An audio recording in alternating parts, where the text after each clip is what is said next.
So much for a bit of a retrospective. Let's look ahead. And let's migrate a bit. You know, migration means leaving some place and moving on to another place. So Nancy is going to begin this part of the conversation where we're migrating as a movement from exile, or rejection if you like, to the living gospel. So Nancy, you've got 5 minutes. Okay, and she's going to push that paper right over again. Yeah, here it is. All ready to go. All ready to go. Really, honestly, where are we going? I'm not sure where we're going. I'm sorry to say, but you, all of you, are the ones that are going to help us know where we need to go. You are the ones who are supporting us and are helping us to discern as parishioners, as the assemblies gather together, because you help support us in all kinds of ways. I think our open table that we have as Roman Catholic women priests is a huge challenge to many folks, and especially to the clergy. I think our mission does nothing less than generating wholesome communities of caring concern, which we can experience the giving and receiving of unconditional love. And I think in our communities that I visit, that is very much what is happening. I think the RCWP commitment to social justice and common good is a challenge to some people. And I was reflecting this tonight to Jane and Marie, that when you preach the gospel, and some of you have a real sense of the political turmoil, for lack of better words, of what we're facing in the United States, when you preach the gospel, that is the gospel. It sounds kind of partisan to some people, and it really causes some friction sometimes with that. And you can't dilute what you preach about. The gospel is the gospel.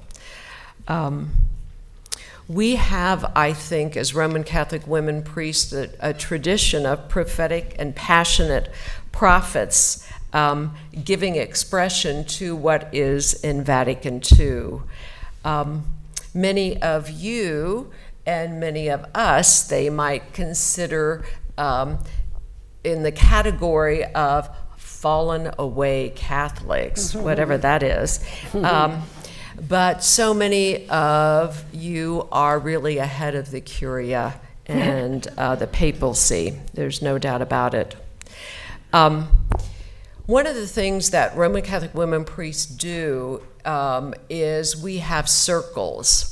Now, we were all raised and still as part, the church is very hierarchical. Our government is very hierarchical. We try to work in circles. And I have to tell you, a circle structure is very difficult and challenging, especially when you have almost all alpha women together. It's to tell anybody? I'm sorry? You weren't supposed to tell. Oh, I wasn't supposed to tell that. I'm sorry. We are still trying to deal creatively with the men in the hierarchy.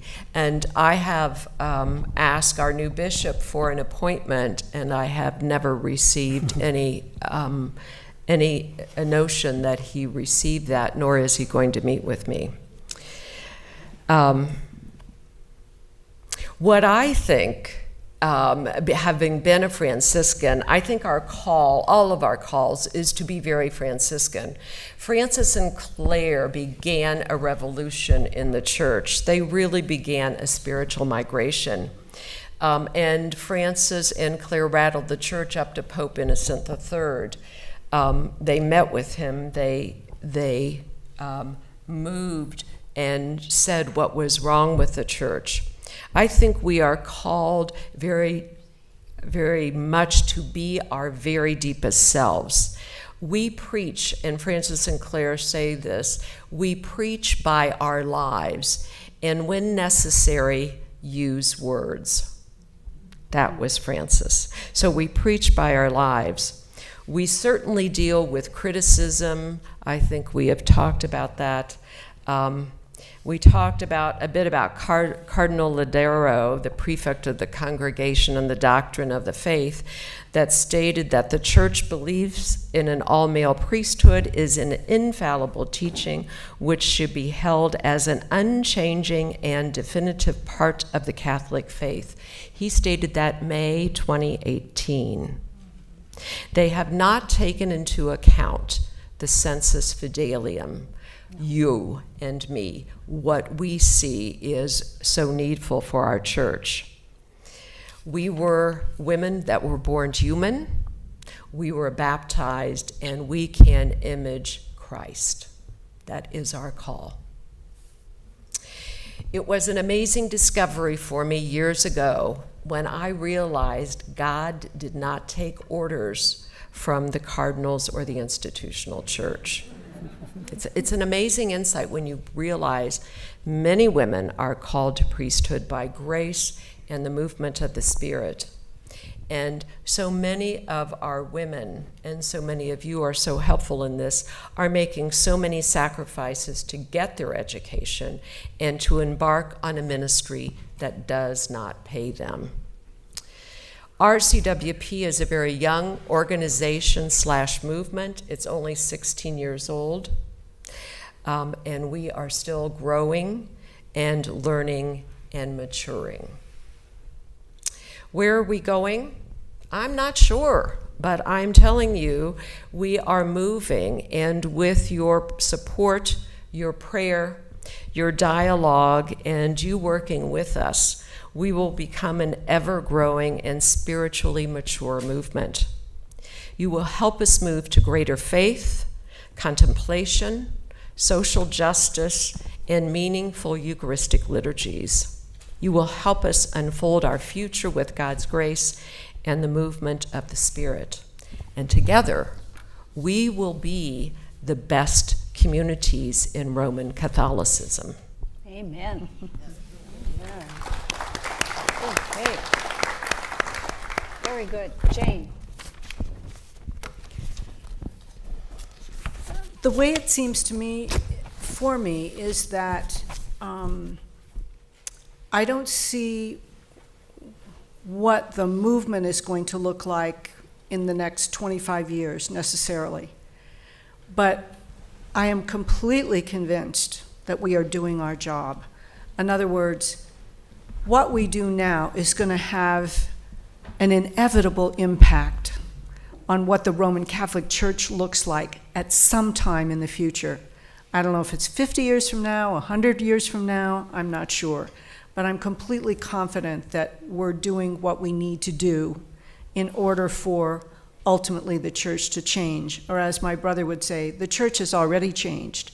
It's just that the people in charge haven't recognized that yet. So for me, the experience is a combination of exile and migration. It's exile because I am excluded from this larger international body with which I have my whole life felt so identified. And although there are so many fractures among us throughout our history, there's also a ribbon of unity that manages to survive somehow, and I do feel very connected to that part of it. On the other hand, I believe that what we are doing is migrating from the concept that the magisterium, or the words of the magisterium, that's the all-male ordained leaders who make all the decisions about who we are as church, how we conduct ourselves as church, how we understand ourselves as church, what we assess to be our moral values. For me, I'm migrating away from the concept that the magisterium is God, or whatever they say speaks authentically for God, and therefore away from dogma, to just focusing on living the gospel as I understand it. So how do we do that in our parish setting? I'll just share with you. I consider one of the most important contributions our parish is making in the United States to inclusive language. We do not call God he unless we also call God she in the next phrase. So if we say God he, for instance, may God bless you and keep you, may he make his face to shine upon you, may she lift up her countenance unto you and be gracious to you, and may God give you peace all the days of your life. So if we use a masculine pronoun, we pair it with a feminine pronoun. Most of our images for God are gender neutral, so loving God, holy wisdom, holy one, we have a whole wealth of them that we use.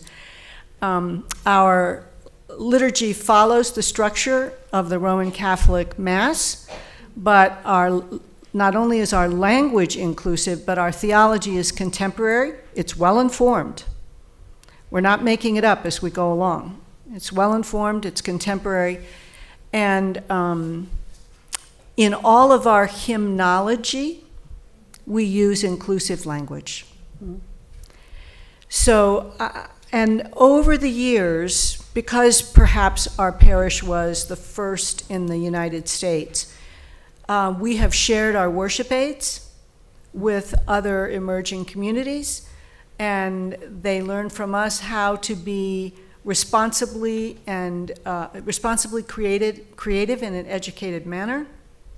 And I think we've had an enormous impact on not only the Roman Catholic woman priest movement, but someday it's going to reach the canonical Catholic Church, as I like to call it. What do you call it, Marie?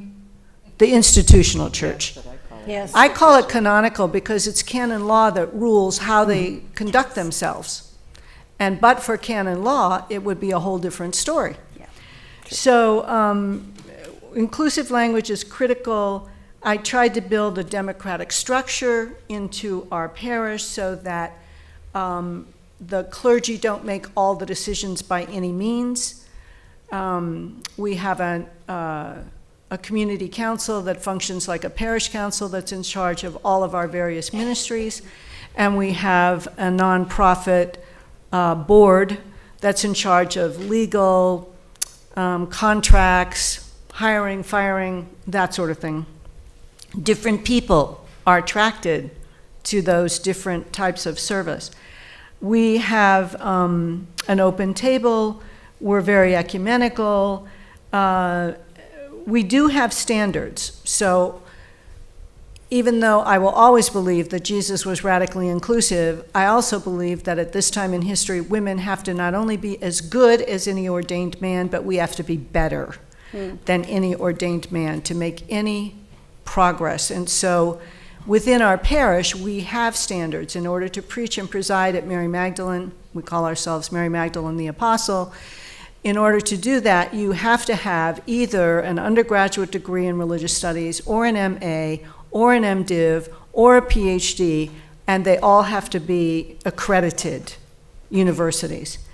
And I'll just share with you quickly why I think another really important aspect of migration is, thank you, Marie, is our lectionary. For 13 years now, we have been developing a revision of the Roman Catholic lectionary.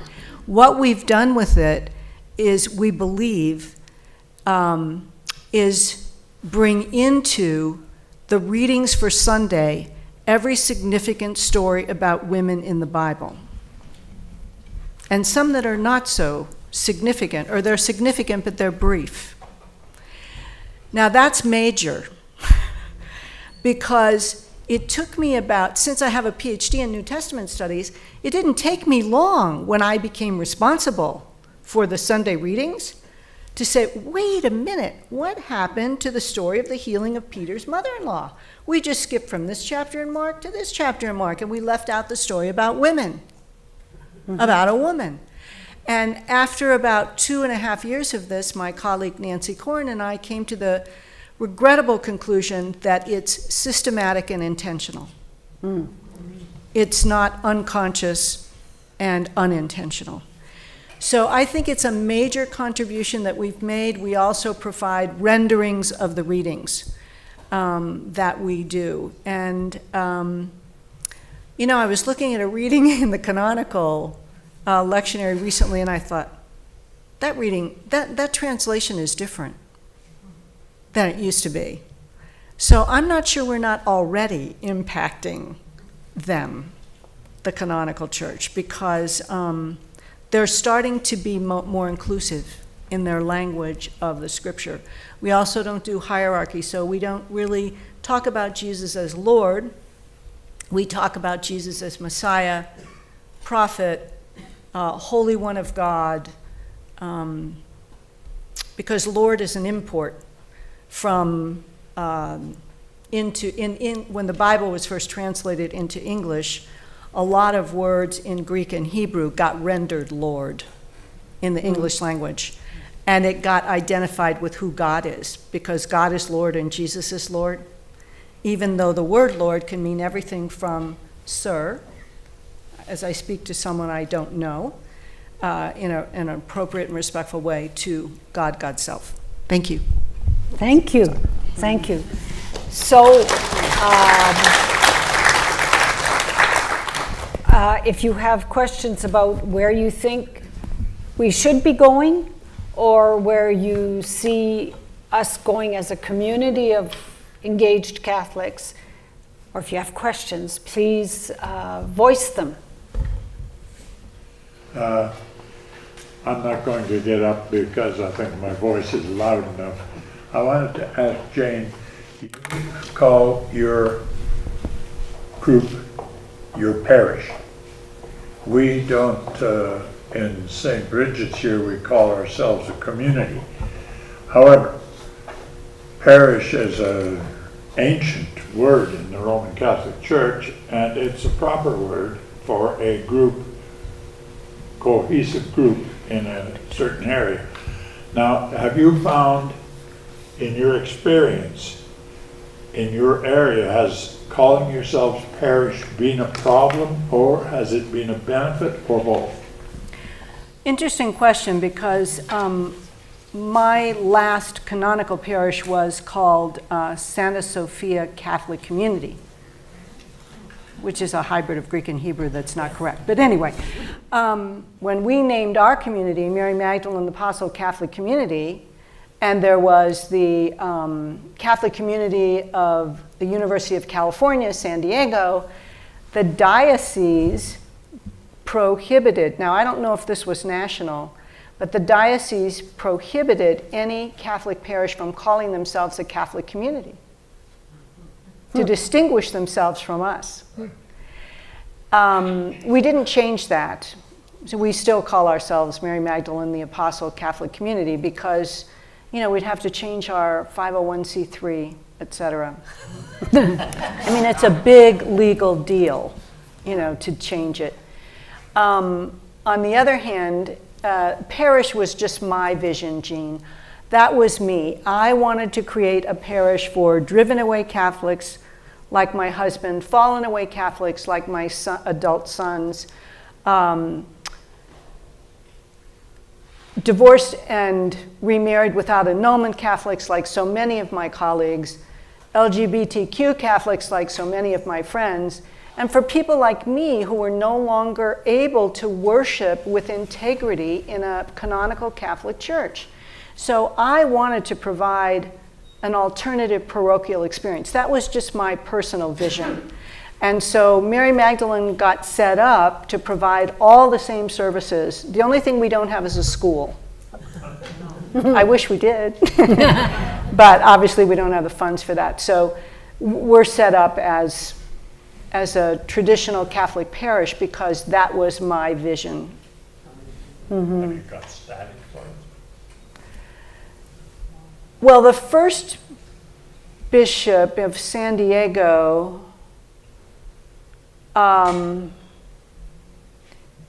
got in trouble himself. It wasn't sex abuse, by the way. He just got in trouble about the same time that we came along. And he learned his lesson, and he didn't want to get in any public media fights. And so he called me in, he did his thing. I took my lawyer because he said his canon lawyer was going to be there. But he didn't really meddle. He left us alone because we were meeting in a in a Protestant church. So he didn't have any jurisdiction over us, really. Whether or not he was behind the protesters who came week after week after week after week, I don't know. Maybe he was. The current bishop of San Diego is very open-minded. We wrote him a letter welcoming him to San Diego. He sent us a brief but beautiful response back, wishing us blessings on all of our work. We wrote him again when we took action about the tribes of Southern California, and he wrote back again and said, thank you for your action.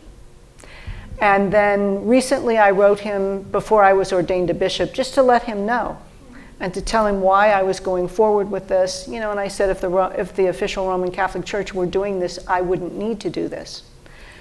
But unless and until the Roman Catholic Church is ordaining women, I take responsibility for ordaining women because I've been elected to do this.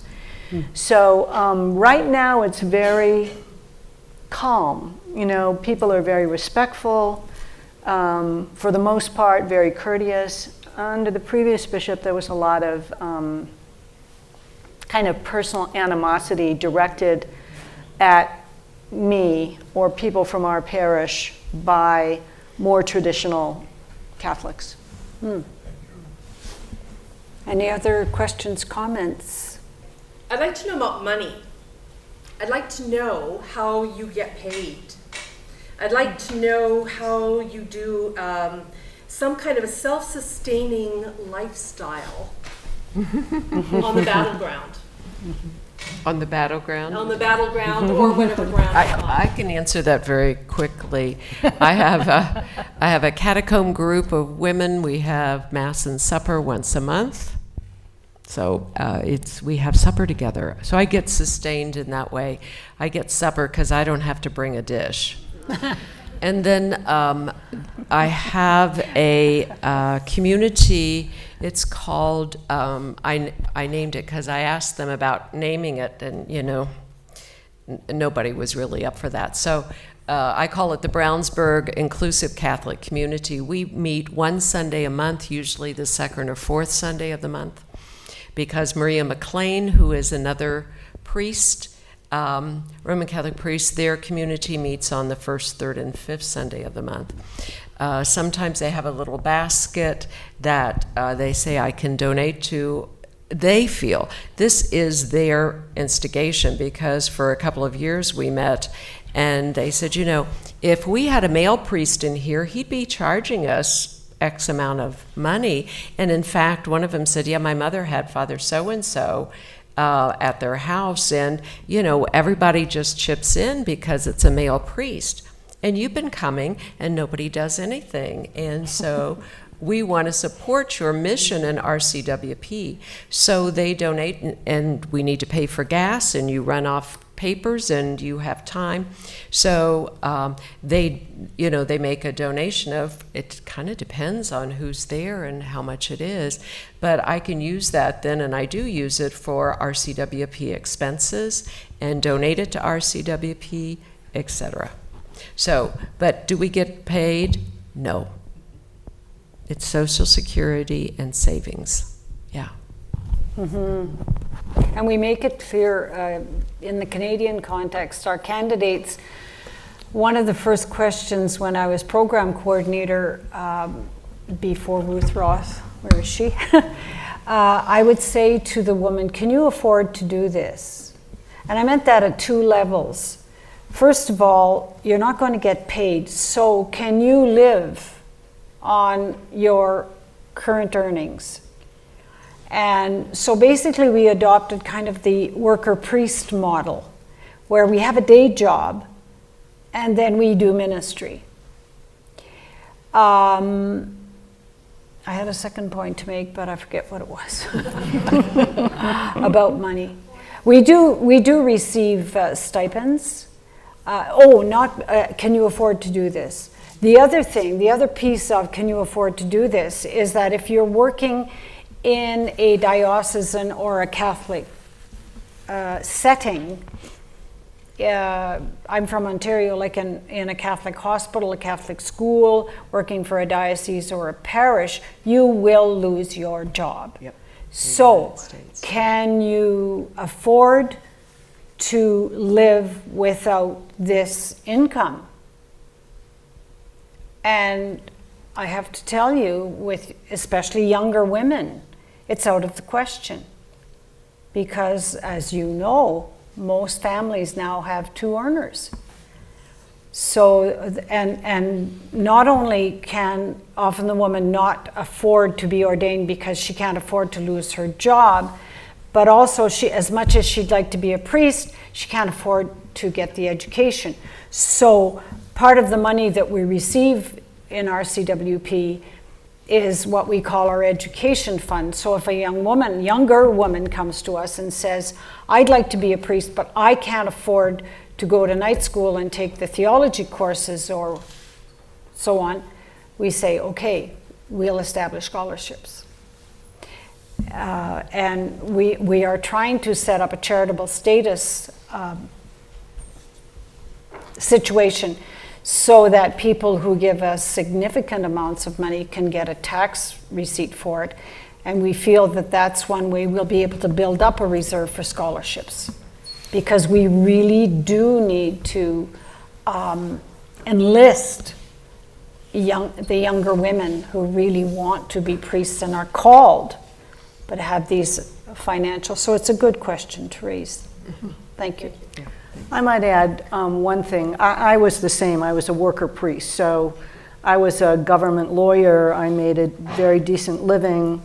And now I have a very decent retirement. So I don't need to be paid. But I was pastor from 2005 until 2014. When I retired in 2014, the community hired my then assistant priest, who was phenomenal. A fabulous education, very gifted and very wonderful. But she was a young married. And so I really respect the community for rising to that occasion. And we hired her at a full-time paid salary. Now, I'm not saying it was a fabulous salary. I think she started out at $65,000 a year, and she deserved more because she had a lot of experience, really. But by the time she left 3 years later, she was making about $95,000 a year. Oh my gosh. So Yeah. now I rushed to tell you that sounds like a lot of money. It's standard in San Diego among small Protestant churches our size because it's very expensive to live in San Diego. Housing is just very, very, very expensive. Now she moved on, and we have a 35-year-old woman who she's not married and she doesn't have kids. Nancy, by the way, had 2 children while she was working for us. We had 2 fabulous Advents where she was pregnant at the altar. Wow. It was wonderful. And once her kids were born, it was just so wonderful to have kids in the sacristy, It was wonderful. So this young woman does not have children, she's not married, but this is her first full-time professional job in her life. So we pay her less than we were paying Nancy when she left, but we do pay her a full-time salary. We had planned to work towards insurance, health insurance, and toward retirement, and we have not gotten there yet. How large is your community? At the moment, I would say we have dwindled down to about 80 people and about somewhere between 50 and 70 at Mass. But I would say it's become more, for a while we were at 80 to 100 every week.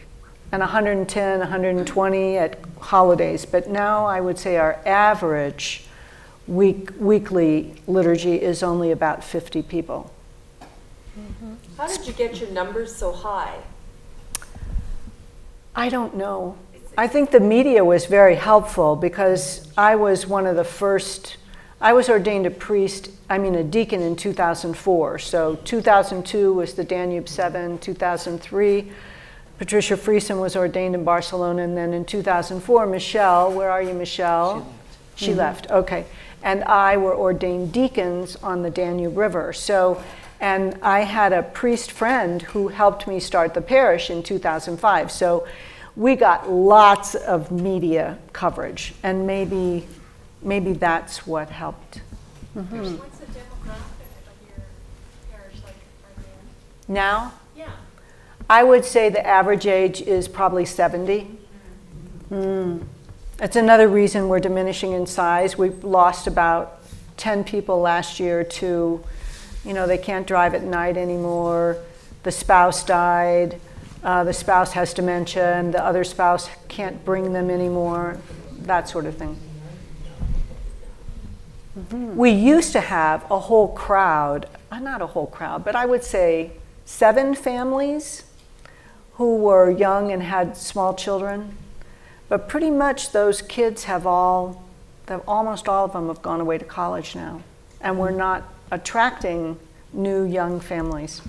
Probably because we don't have children's ministry anymore, and we don't have space for children to meet. That would be my analysis.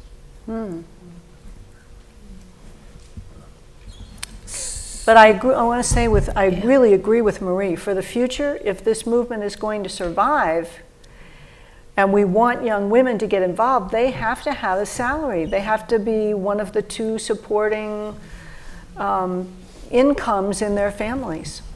Yeah. Yes. I was just going to ask, how many women priests are there?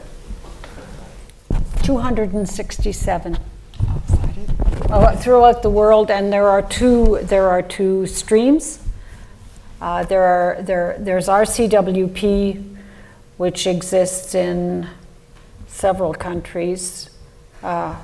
South Africa, Europe, Canada, United States, South America, France, Spain, France, Spain, Norway. Scotland, Yep. The Philippines. the Philippines and Indonesia, I think. And I think one Chinese woman. And then there's the Association of Roman Catholic Women Priests that Michelle, she's left? Has She left. Which is basically kind of an organic moving apart.